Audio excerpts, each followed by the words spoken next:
Hello everyone and welcome back to UGC NET mentor. I hope you are doing well guys. आज की इस lecture में discuss करेंगे हम basic accounting principles, concept and postulates. Guys, accounting principles आपके exam की purpose से काफ़ी ज़्यादा इंपॉर्टेंट है बिकॉज यहाँ से भी कई बार क्वेश्चन आपके एग्जाम में बन चुका है।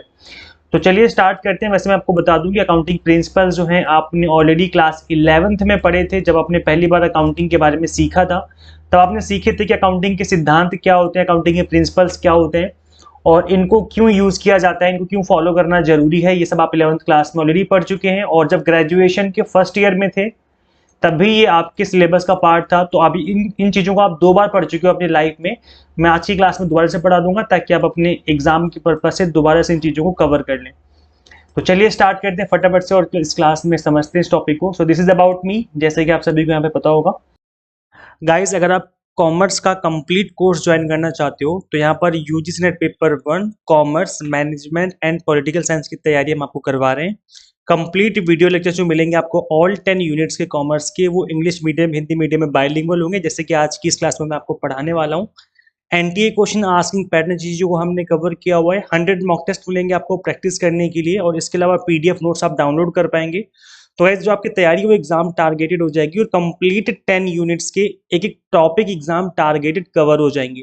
कंप्लीट कोर्स अगर आप ज्वाइन करना चाहते हो तो सिंपली गूगल प्ले स्टोर से UGC NET mentor app install करनी है। अगर आप iOS यूजर हैं तो उसका लिंक भी आपको इसी वीडियो के description box and comment box में देखने को मिल जाएगा। सो फटाफट से इस ऐप को डाउनलोड कर लीजिए और कंप्लीट कोर्स ऑल 10 यूनिट्स वाला जो कोर्स है उसको ज्वाइन कर लीजिए, ठीक है। So guys, what are accounting principles? Accounting principles क्या होते हैं? Accounting principles are the rules and guidelines. ये क्या है? These are the rules and guidelines that companies must follow when reporting financial data। तो गाइस, जब भी कोई कंपनी रिपोर्ट करती है, रिपोर्ट बनाती है, लाइक बैलेंस शीट बना रही है, प्रॉफिट एंड लॉस अकाउंट बना रही है, कैश फ्लो स्टेटमेंट बना रही है, तो इन सभी स्टेटमेंट्स को बनाने में, रिपोर्टिंग के टाइम पर इन सभी में इनको कुछ रूल्स एंड गाइडलाइंस फॉलो करनी होती है जिनको हम अकाउंटिंग प्रिंसिपल्स के नाम से जानते हैं। क्लियर हो गया? अब गाइस, ये अकाउंटिंग प्रिंसिपल्स बनाता कौन है और कैसे बनाए जाते हैं ये? So the financial accounting standard board FASB जो है इशू करता है standardised set of accounting principle US में। याद रखना, ये यूएस की बता रहा हूं मैं, इंडिया में बात करूंगा नीचे वाले की। तो है generally accepted accounting principles gap. तो ये जनरली एक्सेप्टेड अकाउंटिंग प्रिंसिपल्स का मतलब है कि कुछ जनरल अकाउंटिंग प्रिंसिपल्स होते हैं जिनको फॉलो करना जरूरी होता है। ये तो मैंने यूएस का बता दिया। इंडिया का आप यहाँ पे देख लो इंडिया के बारे में। So in India the accounting standard board ASB करके अकाउंटिंग स्टैंडर्ड बोर्ड है of the institute of chartered accountant of India ICAI is responsible for setting accounting standards. तो गाइस, इंडिया में अकाउंटिंग स्टैंडर्ड जो है वो कौन बनाता है? Institute of chartered accountants of India ICAI। तो इंडिया में जितनी भी अकाउंटिंग से रिलेटेड कोई रूल्स एंड रेगुलेशन बनाए जाएंगे तो कौन बनाएगा? ICAI, जहां से स्टूडेंट अपने चार्टर्ड अकाउंटिंग की प्रिपरेशन करते हैं। ठीक है, समझ में आ गया? हिंदी मीडियम वाले स्टूडेंट समझ में आ गया आप लोगों को कि लेखांकन सिद्धांत क्या होते हैं। ये नियम और दिशा निर्देश है जिनको फॉलो करना जरूरी होता है अपने वित्तीय डेटा और रिपोर्ट को करते समय। तो इंडिया में कौन बनाता है? लेखा मानक बोर्ड है, जो कि किसके अंदर आता है? भारतीय संधि लेखाकार संस्थान, जो कि ISI है ना, चार्टर्ड अकाउंटेंट ऑफ इंडिया वाला जो इंस्टीट्यूट है, उसी के अंदर ही आता है। और ये जो है अकाउंटिंग स्टैंडर्ड बनाते हैं इंडिया में। क्लियर हो गया? अब नेक्स्ट क्वेश्चन आता है कि अकाउंटिंग पोस्टुलेट्स क्या होते हैं? अगर हम हिंदी में बात करें तो हिंदी में क्या कहते हैं इसको? हिंदी में कहते हैं लेखांकन अभिधारणाएं। तो गाइस देखते हैं क्या होता है ये। So an accounting postulates is an assumption in the field of accounting based on historical practice. Accounting postulates form the basis of accounting standards that govern how transactions are treated and recorded। तो guys ये क्या है कि जब आपने historical practice का मतलब है कि जब से अकाउंटिंग की जा रही है, कंपनियां जब से अकाउंटिंग करते हैं अपने बिजनेस में, तब से इन लोगों ने कुछ रूल्स एंड रेगुलेशंस को फॉलो करके रखा हुआ है और इन्हीं को हम अभिधारणाएं कहते हैं। होता है ना कि कुछ मान्यताएं होती हैं, जैसे आपके धर्म में भी ऐसा होगा कि जैसे सपोज करो एग्जाम्पल के तौर पर सुबह सुबह उठ करके आपके मम्मी पापा पूजा करते हैं, तो आप बचपन से देख रहे हो कि भाई ये मम्मी पापा सुबह उठ के पूजा करते हैं और चलो मैं भी करूंगा, तो आप भी पूजा करना स्टार्ट कर देते हो। तो ये क्या है? These are the historical things. मतलब ऐसा जरूरी नहीं, कंपलसरी नहीं है। अगर नहीं करोगे तो आपको थोड़ा ना कि आपको मर्डर कर दिया जाएगा या कुछ हो जाएगा। नहीं, मत करो, आपकी मर्जी है। लेकिन सुबह उठ के करोगे तो अच्छी बात है, आपका दिन अच्छा जाएगा, आपके दिल और दिमाग में सुकून रहता है। तो इसलिए सुबह उठ के पूजा कर लेनी चाहिए। ऐसे अकाउंटिंग में भी होता है, लेखांकन में, कि कुछ ऐतिहासिक अभ्यास हैं जो कि बहुत टाइम से होते हुए आ रहे हैं। अगर आप कर लेंगे तो अच्छी बात है, आपको अच्छा फील होगा, अकाउंटिंग करना आपके लिए ईजी हो जाएगा। और अगर नहीं करेंगे तो आपको कोई मर्डर नहीं कर देगा कि नहीं करना ही करना है, तो ऐसा कुछ जरूरी नहीं है। समझ में आ गया लेखांकन अभिधारणाएं क्या होती हैं। सो ये ऐतिहासिक अभ्यास के आधार पर लेखांकन के क्षेत्र में एक धारणा है। लेखांकन अभिधारणाएं लेखांकन मानकों का आधार बनाती हैं, जो ये नियंत्रित करती है कि लेन देन कैसे व्यवहार किया जाता है और रिकॉर्ड किया जाता है। तो इस तरीके से जो है आप यहाँ पर अकाउंटिंग आपके लिए इजी हो जाती है जब आप देखोगे कि बाकी जो कंपनियां हैं जैसे टाटा लिमिटेड है, जियो लिमिटेड है, ये किस तरीके से अकाउंटिंग करती हैं। और आपकी कंपनी नई नई मार्केट में आएगी तो आप देखोगे अच्छा इस तरीके से लोग अकाउंटिंग करते हैं, जिसकी वजह से इनकी अकाउंटिंग इजीली हो जाती है, टाइम बचता है, प्लस बाकी कोई दिक्कत नहीं आती इनको अकाउंटिंग करने में। तो यार ऑब्वियस सी बात है आपकी कंपनी भी इन चीजों को फॉलो करेगी। यस और नो? ये कुछ हिस्टोरिकल फैक्ट है जिनको कि आप भी फॉलो करना स्टार्ट कर देते हो, बिकॉज ये चीजें जो है आपके लिए आपका काम ईजी बना देती हैं। नेक्स्ट इसमें आता है what are the accounting concept and convention. तो गाइस अकाउंटिंग प्रिंसिपल्स जो होते हैं उन्हीं को हम अकाउंटिंग कॉन्सेप्ट एंड कन्वेंशन के नाम से जानते हैं, अवधारणाएं और परंपराएं। Accounting concept is nothing but a theoretical notion that is applied while preparing financial statements. On the contrary, accounting conventions are the methods and procedures which are followed to give a true and fair view of the financial statement. क्या करना है कि जब भी आप अपने financial statement बना रहे होगे तो उसका ट्रू एंड फेयर व्यू आए। ट्रू फेयर व्यू का मतलब है कि जब कोई आपकी बैलेंस शीट को उठा करके देखे तो उसको लगे कि हाँ आपने उसमें एकदम ट्रू इंफॉर्मेशन डाली हुई है, एकदम फेयर वैल्यू डाली हुई। ऐसा नहीं कि आपकी बिल्डिंग की वैल्यू थी 10 लाख, आपने बैलेंस शीट में लिखा हुआ 50 लाख, तो ये क्या है? ये कोई फेयर वैल्यू तो है नहीं, आप अपने इतना ज्यादा इन्फ्लेट करके लिख रहे हो चीजों को, तो चीजें गलत हो जाएंगी और फिर आपके बैलेंस शीट पे आपकी कंपनी की इमेज खराब हो जाएगी मार्केट में। जो भी आपकी फाइनेंशियल स्टेटमेंट देखेगा उसे लगेगा कि कंपनी तो फ्रॉड कर रही है, गलत तरीके से अकाउंटिंग कर रही है। तो इसलिए हमें क्या करना है, अकाउंटिंग कंसेप्ट एंड कन्वेंशंस को फॉलो करना है ताकि आप अपने अकाउंटिंग अपने फाइनेंशियल स्टेटमेंट को ट्रू और फेयर व्यू दे सको। समझ में आ गया? तो guys accounting concept plus convention मिल करके ही आपके अकाउंटिंग प्रिंसिपल्स बनाते हैं। तो अकाउंटिंग प्रिंसिपल्स का मतलब है रूल्स एंड रेगुलेशंस, और ये आपके कॉन्सेप्ट और कन्वेंशंस के ऊपर ही बेस्ड होते हैं। इन्हीं को फॉलो करते हुए आपके अकाउंटिंग प्रिंसिपल्स को बनाया जाता है। क्लियर हो गया? लेखांकन अवधारणा और कुछ नहीं बल्कि एक सैद्धांतिक धारणा है जिसे वित्तीय विवरण तैयार करते समय लागू किया जाता है। इसके विपरीत लेखांकन परंपराएं वे विधियां और प्रक्रियाएं हैं जिनका वित्तीय विवरण का सही और निष्पक्ष दृष्टिकोण देने के लिए पालन किया जाता है। तो यहाँ पर वित्तीय विवरण जो है ना, आपका जो फाइनेंशियल स्टेटमेंट है, उनको बनाने के लिए आपको कॉन्सेप्ट और कन्वेंशंस को फॉलो करना पड़ता है। तो गाइज अगर एग्जाम में पूछा जाए कि अकाउंटिंग कंसेप्ट एंड कन्वेंशंस क्या होते हैं, तो ये दोनों मिलकर के ही आपके अकाउंटिंग प्रिंसिपल्स बनाते हैं, जिनको कि अभी हम पढ़ने वाले हैं। तो यहाँ पर एग्जाम में देखो इतना ज्यादा इन डेप्थ क्वेश्चन नहीं बनता है, लेकिन आपके एग्जाम में ये पूछ लिया जाएगा जैसे अक्रूवल प्रिंसिपल है, तो अक्रूवल प्रिंसिपल का मतलब क्या होता है, इसकी मीनिंग क्या होती है ना। तो इस तरीके से एग्जाम में क्वेश्चन बन जाता है जहाँ पे आपको प्रिंसिपल की नॉलेज होनी जरूरी है कि कौन सा सिद्धांत क्या कहता है, इसकी नॉलेज होनी आपको बहुत जरूरी है। अगर आपको ये नहीं पता तो प्रॉब्लम हो जाएगी, फिर आप एग्जाम में क्वेश्चन नहीं कर पाएंगे। तो चलिए फटाफट से कुछ 10, 12, 13 प्रिंसिपल्स हैं जिनको समझ लेते हैं फटाफट से। आपने लोग इन प्रिंसिपल्स को ऑलरेडी पढ़ा होगा 11th या ग्रेजुएशन में। आज मैं आपको क्लास में दोबारा से पढ़ा दूंगा ताकि आपको चीजें दोबारा से याद आ जाएं, और आप सभी अच्छे बच्चे हैं तो आई थिंक आपको ये चीजें पहले से पता होंगी। चलिए आगे कंटिन्यू करते हैं। तो आपका पहला प्रिंसिपल है अक्रूवल प्रिंसिपल। नाम से पता चल रहा है कि अक्रूवल का मतलब क्या होता है कि भाई जब कोई चीज हो जाए तभी आपको नोट डाउन करना है। जैसे this is the concept that accounting transactions should be recorded in the accounting periods when they actually occur rather than in the periods when there are cash flow associated with them। Guys देखो दो तरह की चीजें होती हैं। Example के तौर पे मैं मिस्टर ए हूं जो कि एक सेलर है। कौन है? एक सेलर है। और एक मिस्टर बी है जो कि एक बायर है जिसने सामान खरीदना है। ध्यान से सुनना, मैं एक एग्जाम्पल लेके बता रहा हूँ। मिस्टर ए ने सामान सेल किया बी को 5,000 रुपए का। कितने का? 5,000 रुपए का सामान सेल कर दिया। बी सामान लेके चला गया, अपने घर चला गया, ठीक है। अब बी ने बोला कि भाई मेरे पास पैसे नहीं है, अभी मत लो मुझसे, मैं आपको 6 महीने बाद या 1 साल बाद मैं आपको पैसे दे दूंगा। तो जो सेलर है, जब इसने उधार में इसको सामान सेल किया तो बी कौन बन गया? बी इसका कौन बन गया? डेटर बन गया। कौन बन गया? डेटर। कि भाई इसने कौन क्या सामान लिया है? डेट, हमसे उधार में सामान लिया है और ये हमारी करंट एसेट बन जाती है। कौन बन जाती है? करंट एसेट बन जाती है।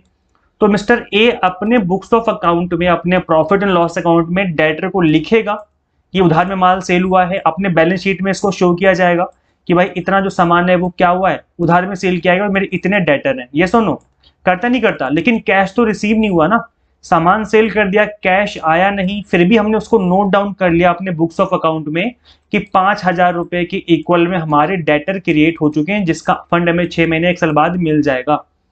क्लियर हो गया? तो यही आपका अक्रूवल प्रिंसिपल होता है कि जहां पर आप बिना कैश रिसीव किए भी ट्रांजेक्शन को नोट डाउन कर लेते हो, क्योंकि वो आपकी एसेट बन जाती है और फ्यूचर में आपको वहां से फंड जो है वो मिलने वाला है। समझ में आ गया? So if you ignore the accrual principle, you would record an expense only when you paid for it, which might incorporate a lengthy delay caused by the payment terms of the associated supplier invoice. तो guys वही चीज यहाँ पे बोली जा रही है, यहाँ पर ये बात कर रहे हैं पे करने की। जैसे एग्जांपल के तौर पे यही अगर इसका मैं एक उल्टा एग्जांपल ले लूं, जैसे मैं मिस्टर ए हूं, मेरी कंपनी है और जो मुझे रॉ मटेरियल सप्लाई करता है मिस्टर बी है, जो कि मुझे रॉ मटेरियल देता है। तो जब मैंने इससे रॉ मटेरियल, जो कि मेरा सप्लायर है, मैंने इससे उधार में सामान परचेज किया 10,000 रुपए का, मैंने उधार में परचेज कर लिया, तो मिस्टर जो बी है मेरा कौन बन गया? वो मेरा बन गया क्रेडिटर। क्रेडिटर कौन होते हैं? जिससे हम उधार में सामान खरीदते हैं। तो रॉ मटेरियल अगर मैंने मिस्टर बी से उधार में खरीदा तो मिस्टर बी मेरे लिए क्रेडिटर बन गया। मैं इसका अमाउंट नोट डाउन कर लूंगा अपनी बैलेंस शीट के अंदर कि भाई ये जो अमाउंट है लायबिलिटी साइड में, कि इतने से क्रेडिटर जो है मुझे अमाउंट पे करना है, दैट इज 10,000 रुपीज। तो जबकि कैश मैंने दिया नहीं है, कैश अभी गया नहीं, लेकिन फिर भी मैं इसको नोट कर लूंगा। इसी को बोलते हैं अक्रूवल प्रिंसिपल, कि भाई कैश जाए या ना जाए, अगर आपने ट्रांजेक्शन करी है ना तो उसको नोट डाउन कर लो फटाफट से, और जब कैश रिसीव होगा, जब कैश पे किया जाएगा तो उसको हम वहां पर एडजस्ट कर देंगे। समझ में आ गया अक्रूवल प्रिंसिपल का मतलब क्या होता है? अक्रूवल प्रिंसिपल का मतलब है कि चाहे कैश में ट्रांजेक्शन हो, चाहे क्रेडिट में मतलब उधारी में ट्रांजेक्शन हो, आपको नोट डाउन करना है तो करना है, फटाफट से नोट डाउन कर लो, बाद में जब पे किया जाएगा तो उसको वहां पर एडजस्ट कर दिया जाएगा। क्लियर हो गया? अवधारणा क्या बोलती है? लेखांकन लेन देन को लेखांकन अवधि में दर्ज किया जाना चाहिए जब वे वास्तव में होते हैं, ना कि उस अवधि में जब उनके साथ नकदी प्रवाह जुड़ा होता है। ठीक है? तो जैसे 2020 में अगर मैंने उधार में सामान सेल किया था तो मैं उसको 20 में नोट डाउन कर लूंगा कि मैंने उधार में सामान सेल किया है और मेरे डेटर क्रिएट हो चुके हैं, मैं 2020 में लिख लूंगा। और जब वो पैसे 2021 में मुझे रिसीव होंगे ना, जब मुझे डेटर पे करेगा, तो मैं उसको एडजस्ट कर दूंगा, वहां पर माइनस करके दिखा दूंगा कि ये पैसे मेरे आ चुके हैं। तो इसी को कहा जाएगा अक्रूवल प्रिंसिपल। ये मैं अक्रूवल प्रिंसिपल को फॉलो कर रहा हूँ। और अगर इसका उल्टा मैं करूँ, 2020 में मेरी ट्रांजेक्शन हुई थी लेकिन मैंने नोट नहीं किया, क्यों? क्योंकि मुझे कैश रिसीव नहीं हुआ, कैश मुझे 2021 में रिसीव होगा, तब मैं इसको नोट डाउन करूंगा, तो वो चीज गलत हो जाएगी, क्योंकि कैश से लेने देना नहीं है, कैश जब मर्जी आए कोई दिक्कत नहीं। लेकिन अगर ट्रांजेक्शन हुई है ना, अगर ट्रांजेक्शन हुई है, हमारे पास से गुड्स चले गए, हमारा माल चला गया, तो उसको नोट कर लो फटाफट से। क्लियर हो गया? ये था आपका अक्रूवल प्रिंसिपल। चलिए नेक्स्ट समझते हैं। नेक्स्ट आपका कंजर्वेटिज्म प्रिंसिपल। कंजर्वेटिज्म प्रिंसिपल को कहते हैं रूढ़िवाद सिद्धांत, conservatism. This is the concept that you should record expense and liabilities as soon as possible, but to record revenues and asset only when you are sure that they will occur. Guys अगर आपको हल्का सा भी doubt हो जाए ना कि भैया लॉस होने वाला है फ्यूचर में हमें, और हमें फ्यूचर में लॉस हो सकता है, एक्सपेंस हो सकते हैं, तो उसको नोट डाउन कर लो, लिख लो कि भाई हमें फ्यूचर में लॉस हो सकता है। और अगर आपको लगता है कि फ्यूचर में हमें प्रॉफिट मिलने वाला है, रिवेन्यू मिलने वाला है, तो उसको रिकॉर्ड हम नहीं करेंगे जब तक कि हो नहीं जाएगा। मैं इसको एक एग्जांपल लेके बताऊंगा, तभी आपको अच्छे से समझ में आएगा। देखो जो डेटर होते हैं हमारे, डेटर का मतलब है कि हमारी करंट एसेट जिससे हमें पैसे लेने हैं फ्यूचर में, सपोज करो 10,000 रुपए के हमारे डेटर क्रिएट हो गए। अब अगर मुझे डाउट हो जाएगा, एग्जाम्पल के तौर पे कि मुझे डाउट हो गया कि भाई एक पर्सन मिस्टर ए है जो मुझे पैसे नहीं देगा, मेरे पैसे लेके भाग जाएगा 2,000 रुपए, तो ये क्या है? ये प्रोविजन फॉर डाउटफुल डेट है, जिसको कि मैं रिकॉर्ड कर लूंगा। आपने देखा होगा यहाँ पर प्रोविजन फॉर डाउटफुल डेट बनाते हैं हम लोग, तो वो क्यों बनाया जाता है? क्योंकि हमें पता है कि फ्यूचर में लॉस हो सकता है और वो जो डेटर है वहां से पैसे रिकवर होने की चांस कम है। तो जब भी हमें ऐसा फील होगा ना कि हमें एक्सपेंस एंड लायबिलिटी जो है फ्यूचर में हो सकती है, तो उसको हम नोट डाउन कर लेते हैं। और लेकिन अगर ऐसा फील हो जाए कि हमें फ्यूचर में रिवेन्यू हो सकता है, क्रिएट हो जाएगा रिवेन्यू, फिर एसेट हमें फ्यूचर में मिल सकती है कहीं से, तो उसको रिकॉर्ड नहीं करेंगे जब तक कि वो हमें एक्चुअल में मिल ना जाए, तब तक हम उसको रिकॉर्ड नहीं करेंगे। क्लियर हो गया? तो ये प्रिंसिपल जो है कंजर्वेटिज्म प्रिंसिपल, इसी के बारे में बात करते हैं कि अगर लॉस होने वाला है फ्यूचर में एक्सपेंस या लायबिलिटीज के सेंस में, तो उसको नोट डाउन कर लो।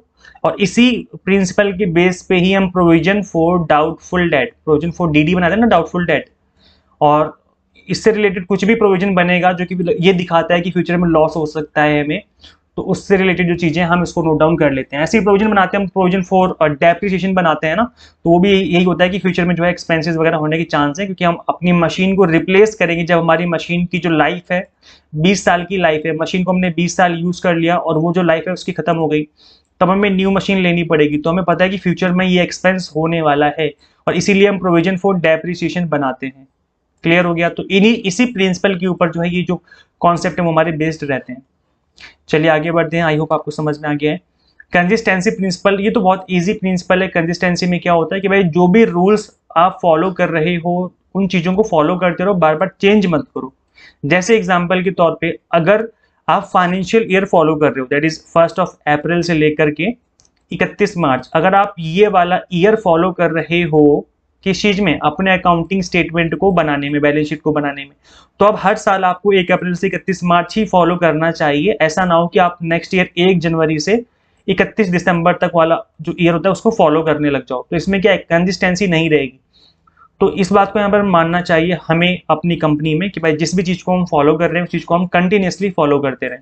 ऐसे डेप्रिसिएशन में होता है, आपको पता है कि जो स्ट्रेट लाइन मेथड है और आपका रिटर्न डाउन वैल्यू मेथड है, WDV मेथड, इनको हम अगर हम SLM फॉलो कर रहे हैं, स्ट्रेट लाइन मेथड, तो इसी मेथड को हम फॉलो करते रहें ईयर आफ्टर ईयर, या WDV फॉलो कर रहे हैं तो इसी को फॉलो करते रहें ईयर आफ्टर ईयर।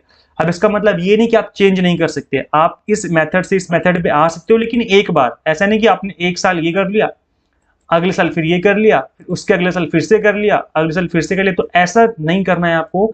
ऐसे में फिर जो कंसिस्टेंसी, जो आपके अकाउंटिंग के जो रिपोर्ट्स बनाते हो आप लोग, उसमें प्रॉब्लम आती है बनाने में, और उनको कंपेयर करने में भी दिक्कत आती है। तो अगर एक करना है तो आप एक बार कर लो, फिर उसके बाद जैसे SLM यूज कर रहे तो आपने SLM से WDV पे जाना है तो चले जाओ, चलेगा आप एक बार, तो आप इसी को फॉलो करो हर साल, ईयर बाय ईयर इसी को फॉलो करते जाओ, हर साल चेंज करने की कोई जरूरत नहीं है। तो इसी को कहते हैं हम कंसिस्टेंसी प्रिंसिपल। समझ में आ गया? मैंने आपको समझा दिया, बाकी आप पढ़ लेना बुकिश लैंग्वेज में, मैंने आपको चीजें समझा दी हैं। ये होता है आपका कंसिस्टेंसी प्रिंसिपल। नेक्स्ट आपका कॉस्ट प्रिंसिपल्स, ये भी बहुत ईजी है।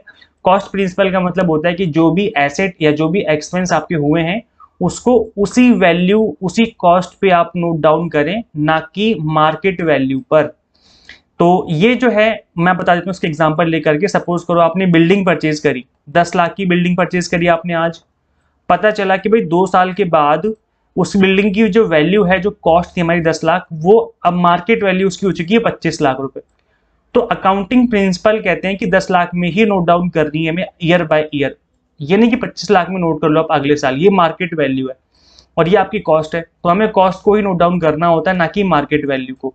तो ये जो चीजें आपको पता है कि हर साल चीजें चेंज होती रहती हैं। जैसे मशीनरी है, मशीन की वैल्यू आज जो है, जो उसकी कॉस्ट है वो है 5 लाख रुपए, और नेक्स्ट ईयर जो है इसकी कॉस्ट जो है, अगर एग्जाम्पल के तौर पे बढ़ जाती है 8 लाख हो जाए, या कम हो जाती है 3 लाख हो जाए, तो क्या करना है, हमें नोट डाउन करना है कॉस्ट के ऊपर ही, कि भाई मशीन की जो कॉस्ट है उसी पे नोट डाउन करना है। वैल्यू घटेगी बढ़ेगी मार्केट के अकॉर्डिंग, तो उसके ऊपर हमें चीजें जो है चेंज नहीं करनी अपनी। हाँ, डेप्रिसिएशन लगाना पड़ेगा, वो तो लगेगा ही, लेकिन मार्केट वैल्यू को हमें यहाँ पर इंटरटेन नहीं करना।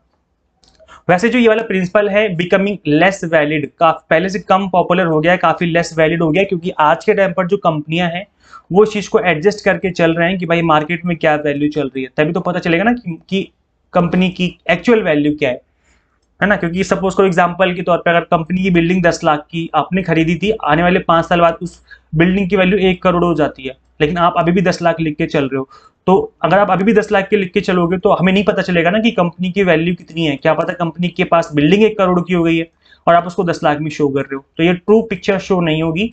तो इसलिए आप तो मार्केट वैल्यू भी कंसिडर करने लगे हैं आजकल के टाइम पे अकाउंटिंग में, वो एडजस्ट कर देते हैं अकॉर्डिंग टू इन्फ्लेशन।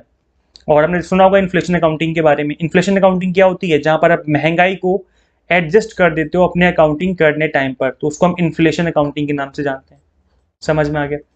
नेक्स्ट इसमें आता है आपका economic entity principle. Economic entity एक बहुत इजी प्रिंसिपल है। इसमें क्या होता है कि भाई इसमें बोला जाता है कि जो भी ट्रांजेक्शन होती हैं उसको आपने एज ए बिजनेस के पर्पज से सेपरेट रहने दो, बिकॉज बिजनेस का जो ऑनर है वो अलग है, बिजनेस अलग है। तो अगर बिजनेस के पर्पज से कोई कार परचेज करी गई है तो उसको बिजनेस की ट्रांजेक्शन में नोट करो, और अगर ऑनर ने कार परचेज करी अपने घर के लिए, घर के पर्पज से, तो उसको बिजनेस में नोट डाउन नहीं करना है, क्योंकि वो उसका खुद का पैसा है, उसने खुद के पैसों से अपनी कार खरीदी अपने घर के यूज के लिए, तो उसको नोट डाउन नहीं करना। तो इकोनॉमिक एंटिटी का मतलब है कि ऑनर अलग है और बिजनेस अलग है, दो अलग अलग चीजें हैं, इनकी आपस की ट्रांजेक्शन मिक्स नहीं करनी है हमें। अगर बिजनेस ऑनर है, वो अगर चाहे कि घर के लिए सपोज करो फ्रिज परचेज किया उसने, या घर के लिए सब्जियां परचेज कर ली, खाने के सामान परचेज कर लिया, तो ऐसा ना करें आप लोग कि इन चीजों को नोट डाउन करने बैठ जाओ, अपनी बैलेंस शीट में दिखाने लग जाओ कि फ्रिज परचेज किया, कार परचेज करी। नहीं, अगर घर के पर्पज से परचेज किया है, बिजनेस ऑनर है, क्योंकि उसकी भी अपनी पर्सनल लाइफ है ना, अपनी पर्सनल लाइफ में वो कहीं भी कुछ भी पैसे खर्च कर ले, डजेंट मैटर, तो वो इतना फर्क नहीं पड़ता। तो गाइज इसमें कहने का मतलब ये कि भाई जो इकोनॉमिक एंटिटी प्रिंसिपल है कि भाई बिजनेस अलग है और बिजनेस ऑनर अलग है। बिजनेस की ट्रांजेक्शन बिजनेस में नोट करी जाएंगी और ऑनर की ट्रांजेक्शन उसकी घर की है, वो उसकी पर्सनल ट्रांजेक्शन है, उसको बिजनेस में नोट नहीं किया जाएगा। तो ये जो है यहाँ पर काफी इंपॉर्टेंट प्रिंसिपल हो जाता है, बिकॉज ये जो है आपके बिजनेस को अलग बताता है आपके ऑनर की पर्सनल लाइफ से। और यहाँ पर गाइज इनका ऑडिट भी किया जाता है, बिकॉज कई बार क्या होता है कि चीजें मिक्स कर दी जाती हैं और फिर बाद में प्रॉब्लम अगर क्रिएट होती है तो इन चीजों की ऑडिटिंग भी होती है। ऑडिट का मतलब क्या होता है? जांच करना, ठीक है। और ऑडिट करना मुश्किल हो जाएगा अगर आपने दोनों ट्रांजेक्शन को एक ही जगह नोट किया हुआ है, तो दोनों ट्रांजेक्शन एक साथ नोट नहीं करनी चाहिए। नेक्स्ट आपका फुल डिस्क्लोजर प्रिंसिपल। इसके नाम से पता चला कि फुल डिस्क्लोजर का मतलब है कि जितनी भी तरह की इंफॉर्मेशन है उन सभी इंफॉर्मेशन को आपको डिस्क्लोज करना है, ठीक है। पूर्ण प्रकटीकरण, हर तरह की जो इंफॉर्मेशन है उसको प्रकट कर दो, कुछ भी छिपाओ मत। ऐसा ना हो कि भाई आपके पास कोई बहुत बड़ी लाइबिलिटी है और आपने उसको छिपा लिया, आपने उसको बैलेंस शीट में नहीं दिखाया, ऐसा नहीं होना चाहिए। फुल डिस्क्लोजर करना है ताकि जो आपके इन्वेस्टर हैं, जो आपके एम्प्लॉयज हैं, जो आपके मैनेजर हैं, वो सब लोग एक्चुअल जो पिक्चर आपके बिजनेस की वो समझें, जाने और आपके बिजनेस में इन्वेस्ट करें। तो इन्वेस्टमेंट के पर्पज से भी जरूरी है और बाकी अदर पर्पज से भी जरूरी है कि आप अपने बिजनेस में फुल डिस्क्लोजर करें, कोई भी किसी भी तरह की जो इन्फॉर्मेशन उसको छुपाए ना। इसमें यही बोला गया है इस वाले स्टेटमेंट में, प्रिंसिपल में। नेक्स्ट आपका going concern principle. Going concern principle एक बहुत ही सिंपल और बहुत इंपॉर्टेंट प्रिंसिपल है। नाम से पता चल रहा है गोइंग कंसर्न। गोइंग का मतलब होता है कि चीजें जा रही हैं, गोइंग का मतलब क्या होता है? जाना। तो जो आपका बिजनेस है वो चलता रहेगा, वो बंद नहीं होने वाला है नियर फ्यूचर में, ऐसा हम मानते हैं, ठीक है। That business will remain in operation for unforeseeable future, मतलब अपने आने वाले फ्यूचर में बिजनेस जो है वो चलता रहेगा, बंद नहीं होगा। तो इस चीज को जो है आप यहाँ पर एज्यूम कर लेते हो और इसी के बेस पे हम अपनी अकाउंटिंग करते हैं। इसका बेस्ट एग्जांपल है अगर हम देखें डेप्रीशिएशन। डेप्रीशिएशन आप कैसे लगाते हो? जैसे एग्जांपल के तौर पे 1 लाख की आपने मशीन परचेज करी, ठीक है भाई, 1 लाख की मशीन परचेज कर ली और 10 साल की लाइफ है उसकी, 10 ईयर्स की लाइफ है उस मशीन की। तो डेप ऐसे तो निकालते हो आप स्ट्रेट लाइन मेथड में, उसकी मशीन की वैल्यू ऊपर नीचे जितनी भी उसकी लाइफ है, 0 से 0 कट गया तो कितना बचा? 10,000 बच गया, ठीक है। तो 10,000 जो है this is the depreciation amount, जो कि ईयर आफ्टर ईयर लगने वाला है। हर साल 10,000 रुपए करके यहाँ पर क्या लगेगा? डेप्रिसिएशन का अमाउंट जो है वो चार्ज किया जाएगा। तो 10 साल जो है आपने ये सोच लिया कि हर साल मैं 10,000 रुपए करके चार्ज करूंगा इस मशीन पे और 10 साल बाद जो है कंप्लीट मशीन की वैल्यू 0 हो जाएगी। तो यहाँ पर जो आपने अपकमिंग 10 ईयर्स की जो अकाउंटिंग सोच ली डेप्रिसिएशन को यहाँ पर चार्ज करने का, वो आपने ये सोच लिया कि जो मेरा बिजनेस है वो गोइंग कंसर्न है, आने वाले टाइम में बिजनेस बंद नहीं करने वाला, 1 साल 2 साल में मेरा बिजनेस चलता रहेगा, क्योंकि आप अगले 10 साल तक की डेप्रिसिएशन को है यहाँ पर लेकर के चल रहे हो कि हर साल जो है 10% के हिसाब से या 10,000 रुपए के हिसाब से आप उस पर डेप चार्ज करते रहोगे। और इसी के बेस पे आप बना डेटर भी क्रिएट करते हो, जो आपसे पैसे उधार लेते हैं, डेटर क्रिएट करते हो, क्योंकि आपको पता है कि आपका बिजनेस चलता रहेगा, फ्यूचर में आपको पैसे मिल जाएंगे, कोई दिक्कत वाली बात नहीं है।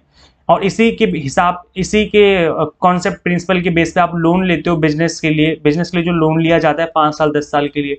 तो वो क्या है, आपने सोच लिया ना कि बिजनेस चलता रहेगा 5 साल 10 साल में, और पैसे जो है आप अपने इंस्टॉलमेंट करके वापस कर दोगे, इंस्टॉलमेंट बनवा करके। तो ये जो है आप अपने फ्यूचर को प्रिडिक्ट करते हो कि जो फ्यूचर है वो चलता रहेगा मेरा बिजनेस और बंद नहीं होने वाला है। इसी प्रिंसिपल को फॉलो करते हुए आप अपनी अकाउंटिंग करते हो। इसी को कहा जाता है गोइंग कंसर्न प्रिंसिपल, कि जो बिजनेस है वो चलता रहेगा, बिजनेस बंद नहीं होने वाला। क्लियर है? भले आगे चल के बंद हो जाए, दैट इज डिफरेंट थिंग कि भाई कोई बिजनेस में लॉस हो गया, कुछ हो गया इस तरीके से, लेकिन फिलहाल आप यही मान के चल रहे हो कि बिजनेस चलता रहेगा। नेक्स्ट है मैचिंग प्रिंसिपल। इसमें क्या होता है? This is the concept that when you record revenue you should record all related expense at the same time. Same year का जो खर्चा है सेम ईयर की रिवेन्यू से में मैच करना है। जैसे एग्जांपल के तौर पे 2020 में आपने कोई एडवर्टाइज करवाया, एडवर्टाइजिंग के लिए आपने 5 लाख रुपए दे दिए। कितने रुपए दे दिए? 5 लाख रुपए दे दिए। और जो एडवर्टाइजिंग का 5 लाख रुपए आपने पे किए हैं दैट इज फॉर 5 ईयर्स, आपने 5 साल के लिए दिया है। इसको बोलते हैं हम लोग डेफर्ड रिवेन्यू एक्सपेंडिचर। जो लॉन्ग टर्म के लिए खर्चे किए जाते हैं उनको कहा जाता है डेफर्ड रिवेन्यू एक्सपेंडिचर। तो 2020 में आपने पैसे दे दिए 5 लाख रुपए फॉर 5 ईयर्स। तो 2020 में आपने पे किए थे, आपने यहाँ पे अमाउंट पे किया है। 2021 में भी एडवर्टाइज करेगी कंपनी आपके लिए, जिस भी कंपनी को आपने पैसे दिए हैं। 2022 में भी करेगी, 2023 में भी करेगी, 24 में भी करेगी, और हाँ 24 में करेगी। मतलब 1 साल, 2 साल, 3 साल, 4 साल, 5 साल, 5 साल तक हो गया। आप जिस साल आपने पैसे पे करें 5 लाख, उसी साल आप पूरा का पूरा fund minus 5 lakh profit and loss में नहीं दिखाते हो, नहीं तो गड़बड़ हो जाएगी ना, क्योंकि 5 साल वाला जो फंड है अगले 5 साल तक यूज किया जाने वाला है। तो हर साल आपको 1-1 लाख रुपए जो है यहाँ पर एडजस्ट करना पड़ेगा, और 1-1 लाख रुपए आप हर साल उसका यूज करने वाले हो एज एन एडवर्टीजमेंट बेनिफिट। तो हर साल आप 1-1 लाख रुपए जो है यूज करने वाले हो अगले 5 साल तक। तो इन सभी को ऐड कर दोगे 5 लाख रुपए हो जाएंगे। और इस तरीके से आपने अब जो अपना एक्सपेंस है वो हर साल की रिवेन्यू से मैच कर दिया। क्लियर हो गया? तो गाइस कहने का मतलब है कि जिस साल भी आप अमाउंट पे करोगे, जिस भी साल आप अमाउंट पैसे पे कर रहे हो, उस साल का अमाउंट उसी साल की रिवेन्यू से हमें मैच करना है। ऐसा नहीं होना चाहिए कि जिस साल आपने 5 लाख रुपए दे दिए और अगर वो 5 लाख अगले 5 साल तक के लिए खर्च किए गए हैं तो हम उसी साल जो है उसको सेट ऑफ नहीं करेंगे, बल्कि अगले 5 साल तक उस एक्सपेंस को सेट ऑफ करने वाले हैं। तो इस साल केवल 2020 में केवल हम एडवर्टाइजमेंट का जो खर्चा है वो सिर्फ 1 लाख ही कंसिडर करेंगे, ना कि 5 लाख, क्योंकि 5 लाख जो है अगले 5 साल तक यूज होने वाला है, और इसीलिए हम हर साल 1-1 लाख रुपए जो है सेट ऑफ करते रहेंगे। समझ में आ गया? क्लियर हो गया? अच्छा, एक दूसरा एग्जांपल ले लेता हूं मैं। जैसे एग्जांपल के तौर पे अगर आपने सभी ने अकाउंटिंग कर रखी, बेसिक अकाउंटिंग सभी को आती है। अगर आपने 10 लाख रुपए की कोई मशीन परचेज करी, 2020 का साल था जब आपने 10 लाख की मशीन परचेज करी। उस मशीन की लाइफ जो 10 ईयर की लाइफ है, 10 ईयर्स की लाइफ है। तो 2020 में आप कभी भी अपने प्रॉफिट एंड लॉस अकाउंट में कभी भी -10 लाख नहीं लिखोगे। क्या लिखोगे प्रॉफिट एंड लॉस अकाउंट में? ओनली डेप्रिसिएशन लिखोगे कि भाई 10 लाख की अगर मशीन है, 10 साल का टाइम है, मतलब हर साल हमें मुझे 1-1 लाख रुपए का डेप्रिसिएशन लगाना पड़ेगा। तो प्रॉफिट एंड लॉस अकाउंट में आप डेप्रिसिएशन लिखते हो 1 लाख रुपए, ना कि मशीन की पूरी वैल्यू लिख दोगे माइनस का 10 लाख। ये सुनो, तो ऐसा आप इसीलिए करते हो बिकॉज उस साल जब आप मशीन यूज करोगे तो उस साल मशीन यूज करने की कॉस्ट केवल 1 लाख रुपए, बिकॉज अगले 9 साल अभी बाकी है मशीन को यूज करना। मशीन 10 साल के लिए आई है, 10 ईयर्स के लिए, और अभी 9 साल बाकी है। आपने सिर्फ 1 साल यूज करी है मशीन, और 1 साल यूज करने की जो कॉस्ट है वो डेप्रिसिएशन है, दैट इज 1 लाख रुपीज की। इस साल हमने कितना मशीन यूज करा, दैट इज डेप्रिसिएशन। तो उस साल हम केवल 1 लाख ही माइनस करेंगे प्रॉफिट लॉस में डाल करके, ना कि कंप्लीट 10 लाख रुपए। समझ में आ गया? This was the matching principal, कि जिस साल का एक्सपेंस है उसी साल की रिवेन्यू से हमें मैच करना है। You can change inventory of the, बाकी पढ़ लेना आप, मैंने आपको समझा दिया। आप यहाँ पर जो बुकिश लैंग्वेज आप लोग एक बार इसको गो थ्रू कर सकते हो, इंग्लिश मीडियम वाले बच्चे, हिंदी मीडियम वाले बच्चे। क्लियर हो गया? नेक्स्ट आपका मटेरियलिटी प्रिंसिपल। अब ये जो प्रिंसिपल है ये आपके जो हमने ऊपर पढ़ा था ना, फुल डिस्क्लोजर प्रिंसिपल का छोटा भैया है। फुल डिस्क्लोजर जो है वो बड़ा भैया है, ये हमारे बड़े भैया। बिग ब्रदर ये कौन है हमारा? ये हमारा बिग ब्रो। और ये कौन है हमारा? This is younger bro. ये हमारा लिटिल ब्रो कह सकते हो या फिर यंगर ब्रो कह सकते हो, ये हमारा छोटा भैया है।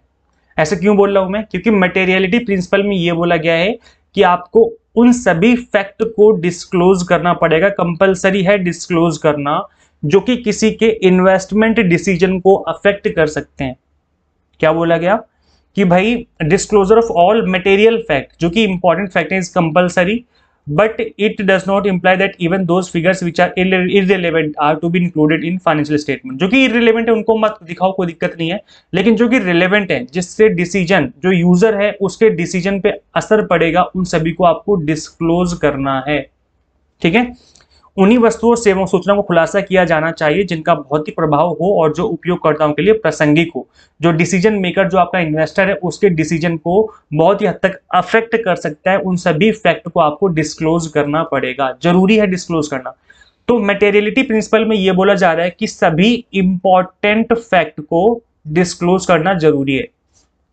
समझ में आ गया? इंपॉर्टेंट फैक्ट की बात की जा रही है, जबकि फुल डिस्क्लोजर में क्या बोला गया था? फुल डिस्क्लोजर में बोला गया था कि सब कुछ ही डिस्क्लोज कर दो, चाहे वो रिलेवेंट है चाहे वो इररिलेवेंट है, सब कुछ ही डिस्क्लोज करना है। जबकि मटेरियलिटी में क्या बोला जा रहा है कि इररिलेवेंट को नहीं करोगे तो भी चलेगा, केवल रिलेवेंट इंफॉर्मेशन आपको करनी है डिस्क्लोज। तो मटेरियलिटी जो है वो एक ही बात है, फुल डिस्क्लोजर में और मटेरियलिटी में एक ही बात बोली जा रही है, बस डिफरेंस इतना सा है कि फुल डिस्क्लोजर में बोला गया था कि all information whether they are relevant whether they are irrelevant, important है इंपॉर्टेंट नहीं है, हर तरह की इंफॉर्मेशन आपको डिस्क्लोज करना है। जबकि मटेरियलिटी में बोला गया है कि ओनली रिलेवेंट आपको करना है, इररिलेवेंट नहीं करोगे तो भी चलेगा। एक लाइन बोली जाती है मटेरियलिटी कॉन्सेप्ट में, प्रिंसिपल में, कि भाई कोई भी ऐसा इंफॉर्मेशन जो कि आपके डिसीजन मेकर को के डिसीजन को अफेक्ट कर सकता है, उन सभी को आपको डिस्क्लोज करना है। तो कहने का मतलब हो गया इंपॉर्टेंट इंफॉर्मेशन को आपको डिस्क्लोज करना है जो कि किसी के डिसीजन मेकिंग जो होती है उसको अफेक्ट कर सकता है, उसको चेंज कर सकता है। अब पता यहाँ पर किसके डिसीजन मेकिंग की बात की जा रही है, दैट इज इन्वेस्टर। सपोज करो अगर आपको जियो लिमिटेड में इन्वेस्ट करना है, जियो कंपनी में इन्वेस्ट करना है, और जियो ने इस बात को छुपा लिया कि उन्होंने 10 करोड़ का लोन लिया हुआ है अमेरिका से, यूएस से लोन लिया हुआ है 10 करोड़ का। अगर इस बात को छिपा लिया, नहीं दिखाया अपनी बैलेंस शीट में, तो आपको लगेगा सब कुछ जियो में ठीक चल रहा है, कोई दिक्कत नहीं, चलो मैं इन्वेस्टमेंट कर देता हूं। लेकिन अगर मटेरियलिटी प्रिंसिपल को अगर ये लोग फॉलो करेंगे तो इनको कंपलसरी होगा इस तरह के फैक्ट को डिस्क्लोज करना।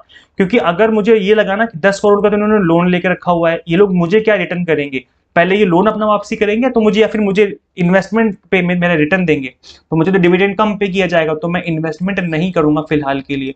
तो ये क्या है, मेरे डिसीजन, जो मेरा इन्वेस्टमेंट करने का डिसीजन था वो चेंज हो गया। वो किस वजह से, इस इंफॉर्मेशन की वजह से। तो इस तरह की कोई भी इंफॉर्मेशन है उसको डिस्क्लोज करना कंपलसरी होता है। आई होप अब आपको अच्छे से समझ में आ गया होगा कि मटेरियलिटी प्रिंसिपल में क्या बोला गया है। नेक्स्ट है आपका मॉनेटरी यूनिट प्रिंसिपल। ये काफी इजी है। मॉनेटरी यूनिट प्रिंसिपल का मतलब है कि भाई अपने बिजनेस में उन सभी ट्रांजेक्शन को नोट करना है जो कि मनी से रिलेटेड है। कोई भी ट्रांजेक्शन जो कि मॉनेटरी ट्रांजेक्शन है उनको रिकॉर्ड करना है, और अगर कोई ट्रांजेक्शन मॉनेटरी ट्रांजेक्शन नहीं है तो उसको रिकॉर्ड नहीं करना। जैसे एग्जांपल के तौर पे, अगर मैंने मार्केट से गुड्स परचेज करे या गुड्स सेल कर दिए मैंने, तो ये क्या है, ये मैं इसको रिकॉर्ड कर लूंगा क्योंकि ये यहाँ पर रुपए जो है वो इन्वॉल्व रहेगा, मॉनेटरी ट्रांजेक्शन नहीं है। और अगर कोई मेरा एम्प्लॉय है, उसने बहुत मेहनत से काम किया, मेरी कंपनी को बहुत ही ज्यादा मेहनत से काम कर रहा है वो, तो क्योंकि यहाँ पर मॉनेटरी जो चीजें वो इन्वॉल्व नहीं है तो मैं उसको रिकॉर्ड नहीं कर सकता कि जो मिस्टर ए बहुत ज्यादा ईमानदार है या मिस्टर ए बहुत ज्यादा हार्ड वर्किंग है। मैं इसको अपनी बैलेंस शीट में कैसे दिखाऊंगा, मैं ये तो नहीं लिख सकता ना कि मिस्टर ए बहुत हार्ड वर्किंग है इस तरीके से असेट साइड में। तो ऐसा तो कभी होता ही नहीं है, हमेशा मॉनेटरी ट्रांजेक्शन को ही रिकॉर्ड किया जाएगा। कोई ट्रांजेक्शन ऐसी है, कोई भी इंफॉर्मेशन ऐसी जो कि मॉनेटरी टर्म्स में नहीं है तो उसको अकाउंटिंग में हम रिकॉर्ड नहीं कर सकते। This was monetary unit principle कि मॉनेटरी टर्म्स में ट्रांजेक्शन हुई है तो उसको फटाफट से नोट डाउन कर लो। क्लियर हो गया। नेक्स्ट आपका रिलायबिलिटी प्रिंसिपल। वैसे ही इतना इंपॉर्टेंट तो नहीं है बट समझ लो। रिलायबिलिटी प्रिंसिपल क्या होता है, this is the concept that only those transaction that can be proven should be recorded. ये कहने का मतलब है कि कोई भी ऐसी ट्रांजेक्शन जिसको कि प्रूव किया जा सकता है उसको रिकॉर्ड करना जरूरी है, और कोई भी ट्रांजेक्शन जिसको आप प्रूव नहीं कर सकते उसको रिकॉर्ड मत करो, नहीं तो ऑडिट जब होगा तब दिक्कत आएगी ऑडिट करने में। क्योंकि ऑडिट में क्या होता है, ऑडिट में चीजें मैच की जाती हैं कि आपने कोई एक्सपेंस किया या फिर कोई आपने एसेट परचेज करी तो वो कहाँ से परचेज करी उसका बिल दिखाओ हमें, उनका इनवॉइस चेक किया जाता है। और अगर यहाँ पर आपके पास प्रूव करने के लिए इनवॉइस नहीं होगा, बिल नहीं होगा, तो ऑडिट करने में दिक्कत आ जाएगी, आपकी कंपनी प्रॉब्लम में आ जाएगी, फंस जाएगी, उन्हें लगेगा कि आप फ्रॉड कर रहे हो। तो रिलायबिलिटी का मतलब है कि कोई भी ऐसी ट्रांजेक्शन जिसको कि प्रूव किया जा सकता है, जिसका इनवॉइस है, जिसका बिल बनवाया हुआ है, उसको रिकॉर्ड करना है। जैसे आपके किसी एम्प्लॉय ने कंपनी के फंड से चाय पी ली बाहर नुक्कड़ पे, अब वो नुक्कड़ वाला उसको बिल तो बना के देगा नहीं ना कि आपने यहाँ पर चाय पी है, तो वो 10-20 रुपए की अगर चाय पी ली तो उसको रिकॉर्ड मत करो, छोड़ दो। रिकॉर्ड करोगे तो प्रॉब्लम में आ जाओगे, क्योंकि ये 10-20 के चक्कर में आप अगर ऑडिट होता है और ऑडिट में ये बिल नहीं मिलेगा तो दिक्कत हो जाएगी। तो रिकॉर्ड मत करो, जिसका बिल नहीं है रिकॉर्ड मत करो, छोड़ दो उसे, ठीक है। इसलिए ये प्रिंसिपल ये भी कहता है कि हर चीज का बिल बनवाओ ताकि उसको प्रूव किया जा सके और उसको रिकॉर्ड करना जरूरी हो जाए। समझ में आ गया। तो अगर कोई एविडेंस है जो आपके ट्रांजेक्शन को सपोर्ट करता है तो नोट डाउन कर लो, अदरवाइज इसको नोट मत करो, अदरवाइज आपकी जो कंपनी प्रॉब्लम में आ सकती है। नेक्स्ट है revenue recognition principle. Revenue recognition का मतलब क्या होता है, यहाँ पर the revenue recognition principle means that companies revenues are recognised when the service और product is considered delivered to the customer, not when the cash is received, determining when what constitutes transaction can require more time and analysis than one might expect. The revenue recognition principle is a cornerstone of accrual accounting together with the matching principle. Guys यहाँ पे ये बोला जा रहा है कि भाई जब आपका रिवेन्यू रिकॉग्नाइज हो जाए तो उसको नोट डाउन कर लो। ऐसा नहीं होना चाहिए कि फ्यूचर में आप नोट डाउन कर रहे हो। रिवेन्यू रिकॉग्नाइज का मतलब ये होता है कि सपोज करो मैंने यहाँ पर सामान सेल किया, मैं मिस्टर ए हूँ, मैंने बी को सामान सेल किया, उसने मुझे पैसे पे नहीं करे, बोला कि मैं आपको 6 महीने बाद पैसे दे दूंगा। तो यहाँ पर मैं रिवेन्यू को रिकॉग्नाइज कर सकता हूँ कि भाई मैंने अगर सामान सेल कर दिया, मैंने गुड्स इसको डिलीवर कर दिए, इसका मतलब मुझे फ्यूचर में पैसे मिलने वाले हैं। मुझे फ्यूचर में क्या मिलेगा? पैसे मिलने वाले हैं। तो ये क्या है? ये रिवेन्यू रिकॉग्नाइज प्रिंसिपल है और ये प्रिंसिपल के अकॉर्डिंग हमें इस चीज को नोट डाउन कर लेना चाहिए कि जो बी है हमारा डेटर बन चुका है और यहाँ से पैसे में फ्यूचर में मिलने वाले हैं। ये रिवेन्यू रिकॉग्नाइज प्रिंसिपल होता है और ये यही कहता है कि भाई जब रिवेन्यू रिकॉग्नाइज हो जाए तो उसको नोट डाउन कर लो। और ये अक्रूवल अकाउंटिंग था ना, जो कहता था कि कैश में हो या क्रेडिट में हो दोनों को नोट करना है हमें, वो इसको मैच मतलब इसी के ऊपर बेस्ड है वाला प्रिंसिपल। और मैचिंग प्रिंसिपल के ऊपर बेस्ड है कि भाई जब भी आपने डेटर बनाए थे तभी आपने उसको नोट डाउन कर लिया था। ऐसा नहीं कि जब फ्यूचर में आपको पैसे मिलेंगे तभी आप नोट डाउन करोगे, जब डेटर बना था तभी नोट डाउन कर लो, क्योंकि वो हमारी मैचिंग प्रिंसिपल को क्या है, सपोर्ट करेगा ये जो ट्रांजेक्शन होगी। तो ये था revenue recognisation principle. Last principle आपका इसमें आता है time period principle. Time period principle का मतलब ये होता है भाई कंसिस्टेंसी वाला, ये भी कंसिस्टेंसी वाले के जैसे ही। Time period principle is the concept that business should report the financial result of its activities over a standard time period which is usually monthly हो, क्वार्टरली हो या एनुअली हो। ये बोला जा रहा है कि टाइम पीरियड को हमें फॉलो करना चाहिए, हर कंपनी को टाइम पीरियड के अकॉर्डिंग ही अपने स्टेटमेंट को बनाना चाहिए। ऐसा नहीं कि अभी पता लगी आज स्टेटमेंट बनाई थी, बैलेंस शीट अगले फिर एक हफ्ते बाद फिर से बैलेंस शीट बना दी, तो ऐसा नहीं होना चाहिए। आपने टाइम फिक्स कर लो कि अब मंथली, क्वार्टरली या एनुअली हम प्रिपेयर करेंगे। आपने देखा होगा कि ज्यादातर जो कंपनियां हैं वो क्वार्टरली अपनी रिपोर्ट बनाती हैं, क्वार्टरली उनका प्रॉफिट लॉस भी बनता है, क्वार्टरली उनकी बैलेंस शीट भी बनती रहती है। तो ये जो क्या, ये इसलिए बनाते हैं बिकॉज इन्हें पता चलता रहता है कि भाई क्या चल रहा है कंपनी में, है ना, क्या वैल्यू मिल रही है हमें। तो इसलिए टाइम पीरियड प्रिंसिपल को फॉलो करती हैं कंपनियां और ये अपने जो बैलेंस शीट है या फिर जो भी काउंटिंग स्टेटमेंट्स है उनको मंथली, क्वार्टरली या एनुअल बेस पे बनाते रहते हैं। गाइज जिस तरीके से मैंने आपको आज की इस क्लास में पढ़ाया है, ऐसे ही मैंने कॉमर्स के कंप्लीट 10 यूनिट्स को कवर किया हुआ है, जो आपके एग्जाम के पॉइंट ऑफ व्यू से ही मैंने कवर किया हुआ है। एनटीए जिस तरीके से क्वेश्चन पूछता है उस तरीके से जो हमने कवर किया हुआ है। Complete video lectures English medium, Hindi medium में दोनों में मिल जाएंगे आपको। और यूजीसी नेट कॉमर्स के अलावा यहाँ पर हम आपको paper 1 management and political science की तैयारी भी करवा रहे हैं। 100 मॉक टेस्ट मिलेंगे आपको प्रैक्टिस करने के लिए विद इन कोर्स, और इसके अलावा पीडीएफ नोट्स होंगे जिनको डाउनलोड करके आप मल्टीपल टाइम रिवीजन भी कर सकते हो। तो गाइज इन सभी कोर्सेज को ज्वाइन करने के लिए और एग्जाम टारगेटेड अपनी प्रिपरेशन करने के लिए आपको क्या करना होगा, आपको सिंपली गूगल प्ले स्टोर से UGC NET mentor app install करनी है। अगर आप iOS यूजर है तो उसका लिंक भी आपको इसी वीडियो के description box and comment box में देखने को मिल जाएगा। सो यहाँ पर कंप्लीट कोर्स जो है हमने कवर किया हुआ है। सो इस कंप्लीट कोर्स को ज्वाइन करने के लिए आप ऐप इंस्टॉल कर लीजिए। Thank you so much for watching this video. Share this video with all NET aspirants, subscribe for UGC update and assistant professor job updates. Guys मिलते हैं फिर नेक्स्ट वीडियो में। Till then keep watching UGC NET mentor. Thank you so much.